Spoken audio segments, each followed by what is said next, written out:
How does the unwritten culture of an organization, like norms, values, expectations that are not written down on a website, how does that shape a leader's reputation beyond what they directly can control?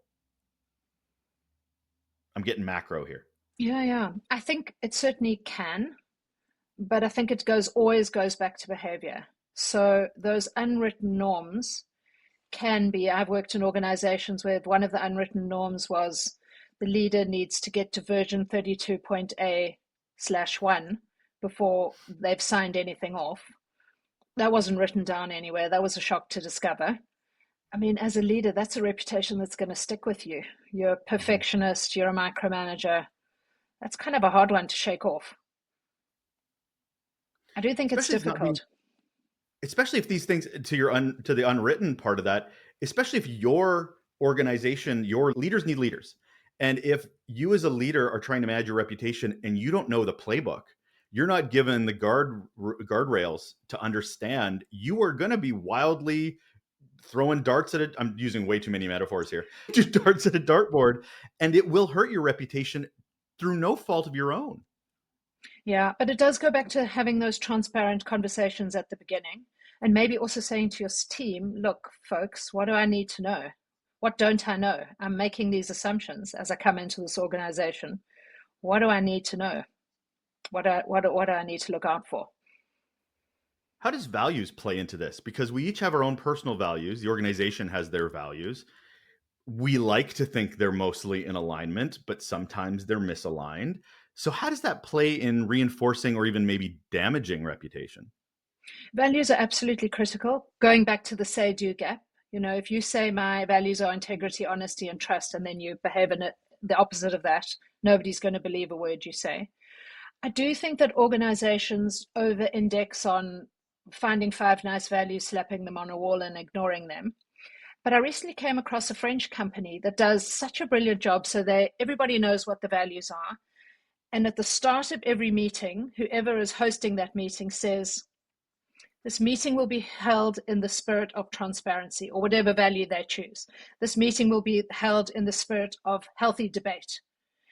And by voicing it at the start of every meeting, you set the tone. I think it's an amazing and useful strategy that a lot more organizations could make the most of. I love that you jumped into communication because that's obviously a huge piece of this. So, you are a leader. You are happy with the reputation, or at least you're comfortable with the reputation you have. How does communication play into this when it comes to the larger organization? Because your team can understand your reputation, but if you're trying to move up in your career, you're trying to build a network, you're trying to build relationships that will foster and help your career growth. What do you do with that reputation? I'm holding it like it's a ball. Like, what am I doing with this? What am I doing with this thing I've created?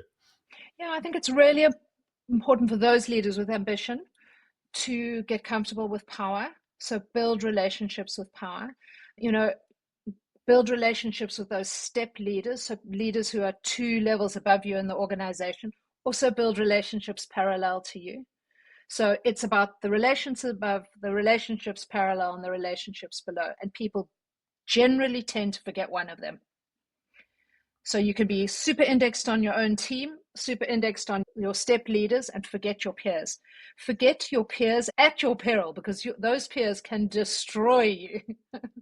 So you have to think about all three.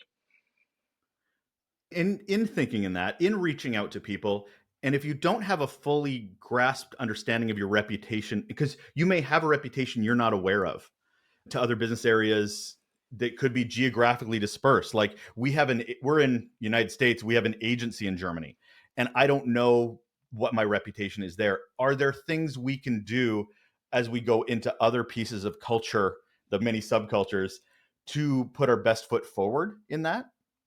I think it's behavioral at this stage. So Hmm. show them that you understand the business, offer help, say to them, maybe you need, if you need a door opening in the US, let me know. I'll see what I can do to help you. I think it's behavioral at that point. What do you mean you say when we need new leaders? When you say that we need new leaders and it is tied to reputation management, what are you trying to tell us, Charlotte?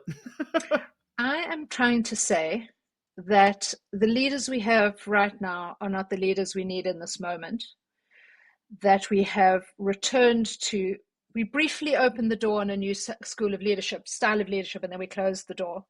We've returned to an old school, extremely masculine, command and control, top down style of leadership. And I'm saying we need a change. We need to accept that leaders come from all kinds of backgrounds and identities, that being loud and shouty doesn't necessarily make you an excellent leader, that you can be quiet and empathetic and be a good leader. And the reputation aspect of that is, I am saying to those leaders from diverse identities, diverse backgrounds, underrepresented minorities, you can't argue with an excellent record of success. And a record of success is not only doing the job well. That is only half of doing the job well. The other half of it is talking about doing the job well, and even better, getting other people to talk about how well you do the job. So that record of success is not attended this course, managed a team of 5, was incredibly productive. The record is the speaking. So that's why I say you need to be seen and heard as the leader that you are. And I'm saying to leaders from diverse backgrounds and identities, use the tools of reputation management, lean on your communicators if they exist in the organization, lean on the social networks, they're there. I mean, LinkedIn is a wonderful internal communications tool. If you've got a success, put it on LinkedIn, don't be shy. Much harder to argue with when you've got that shiny record of success. I'm putting on my comms hat here as well, because you said something in there that I don't think gets hammered home a lot, is that you might not be the right messenger sometimes. And that it is extremely important to have other people tell your story, not just yourself, because they have different relationships, they have different reputations. I remember trying to do a lot of change management and knowing that I had a new reputation, I was new to the organization. So I wasn't trying to get executive on board. I was trying to get the people that their champions on board, because I knew they listened to them. They didn't have any reputation, they didn't know me, but they knew this person A. So for that, I had champions of reputation. I had champions that would be in the rooms that I couldn't be in to tell my story. I just had to make sure I communicated to them in a particular way. So interesting. Yeah, and that goes to back to the network. So we talked about the stories. We've talked a lot about behaviors. The networks are crucial. Without the networks, your reputation dies with you. I kind of feel like I know the answer to this, but I have to ask it. Does it matter around perception versus reality? Because as reputation, sometimes it's not true that people think about us, know about us, whether it's in this organization or another. Reputation management can be as much about perception as it is about reality. Do we approach it any differently, or does it matter at all? It does matter, and I've noticed that leaders who come from underrepresented minorities and diverse backgrounds and identities think about perception a lot, because Mary Ann Sieghart, the author of The Authority Gap, says bias is the flip side of perception. So if you are a leader from the dominant power group, you don't have to worry about perception at all. You just walk through doors. But if you look different from the norm, perception is really important to you. Yeah, I mean, the old saying, perception is reality for a lot of people. So that's what I was sort of getting at, is the idea that even though perception is very important for us to get in, we can't just dismiss it because it's a perception. It is astronomically important that we take that in. And your white cis males do not have the same challenges, to your point, as people coming from other geographies, cultures, socioeconomic, everything else. And if we're going to talk about diversity, if we're going to actually make this part of our conversation, this has to be part of it. Yeah, it absolutely does. And I can tell you that the emerging and established leaders I've interviewed, hyper aware of how they're perceived. They think about it all the time. Don't stop thinking about it.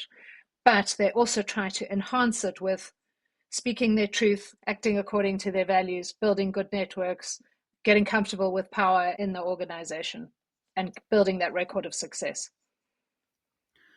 So we've never thought of reputation management. I'm speaking for somebody that might be listening. Never thought of it.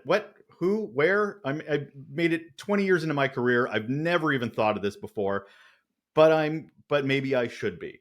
Where do they put their efforts starting tomorrow? Where do they dip their toe in the pond? Man, it's metaphor heavy today. Where do we start tomorrow if we're needing to really understand this better? Yeah, I just want to first say it usually comes at an inflection point.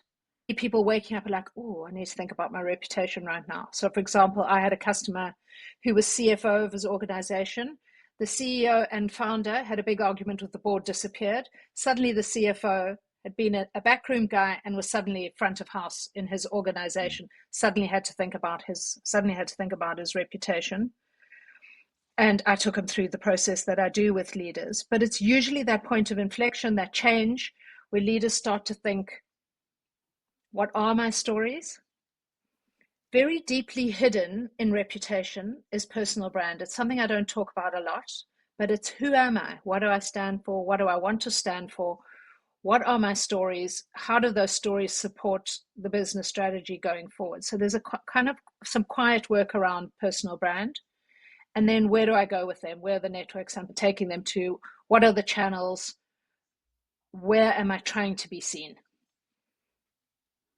We talked about gaps a lot when it comes to what you do versus what you say.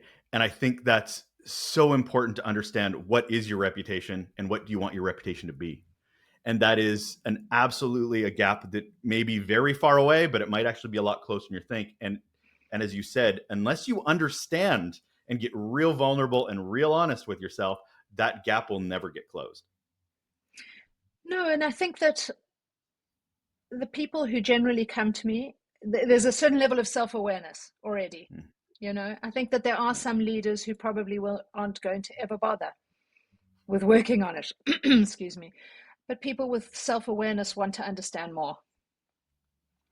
Until their PR firm tells them that they need to start maybe working on their reputation because they said something stupid on LinkedIn. That's also an inflection point. Ouch. Thank you so much. That is Charlotte Otter. She's an author, speaker, podcast host, and she has a podcast you definitely should check out, which is called Speech Bubbles. And she's got a brand new book that you even more should really check out called We Need New Leaders, Mastering Reputation Management to Reshape the C-Suite. Thank you so much for being here, Charlotte. Thanks for having me. It's been fun.